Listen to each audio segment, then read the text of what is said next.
Okay, what we have here is a 1998 Dodge 1-ton dually, 5.9 Cummins, manual transmission.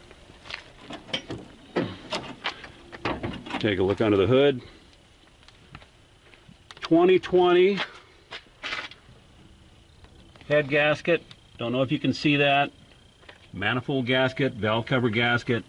Looks like it's had an alternator at one time. Obviously had a radiator. Good set of batteries. Can't come up with a date for you.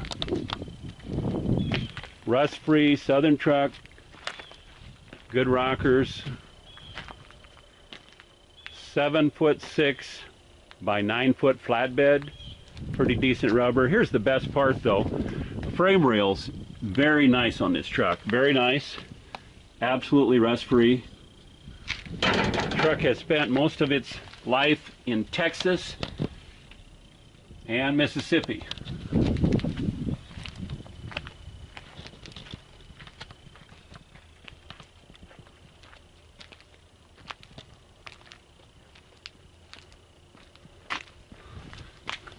Again, another shot of those frame rails. Give you guys a look-see here under the cab too. We haven't seen one this nice in 20 years.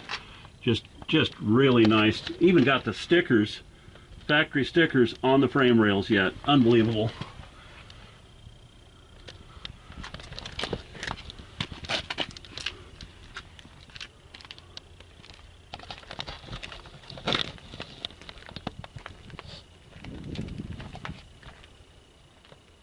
Go ahead and start it up there, Bobby. Run it down the street.